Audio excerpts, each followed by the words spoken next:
like this interview with J. Paul Getty reflects on the nature of wealth in 1960. Sense of timing and The guy's asking what's the difference between a sense of successful proportion. person and... Probably has something to do with it. Some like- people who are very brilliant,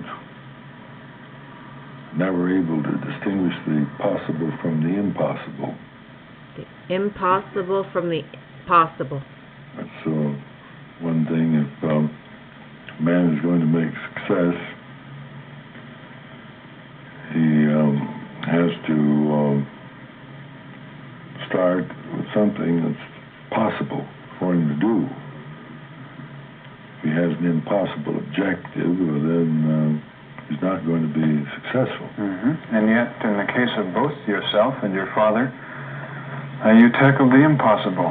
You drilled oil wells where other people thought there was no oil. No, it wasn't impossible. It was difficult. There's I see. different trying to do the difficult and trying to do the impossible. You don't agree with the man who said the impossible takes a little longer. Yes. Do you? I think the impossible can't be done. I see. I think the impossible can't be done. Very good. Now we're going to go here. There are only two periods in history.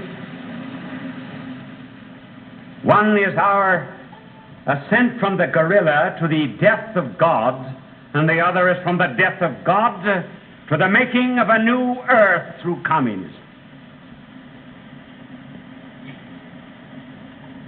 That was his first lesson, how evil men can be.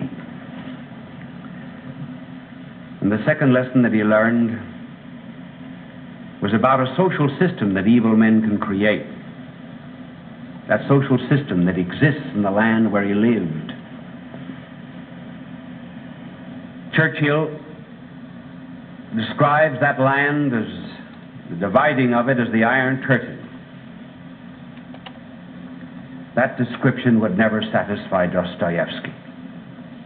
Why? Why, because the Iron Curtain is from our side, the comfortable side, the side of real freedom, looking up against something opaque. When you pass through Siberia and see evil such as Dostoyevsky saw, that description would never fit it.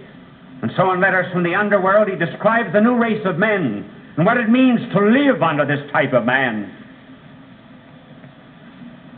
And he describes it as the mouse facing the wall. The mouse facing the wall. Okay? The commie rat.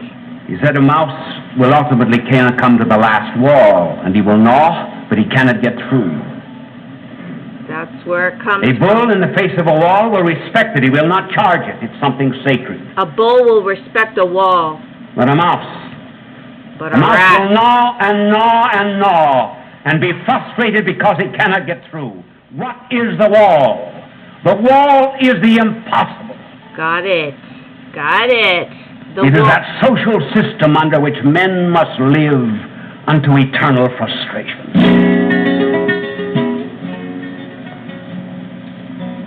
Eternally frustrated, these commie rats, aren't they? And the third lesson that he learned is, he described it in these two books that I mentioned, was that the only alternative to this social system is Christ, in whom, as he rightly said, is God in the image of man.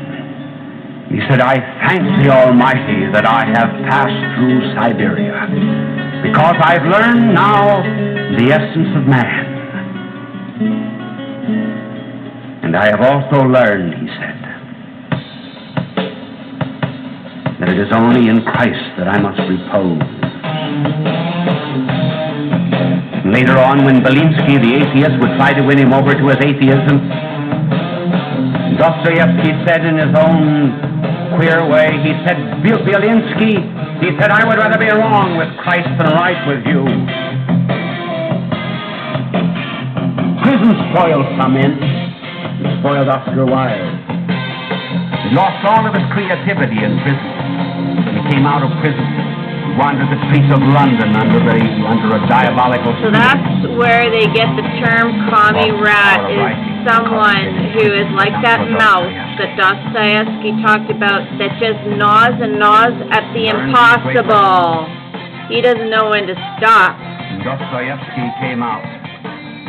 I hope I'm not a commie rat. Come to the third moment of his life, truly creative literary moment.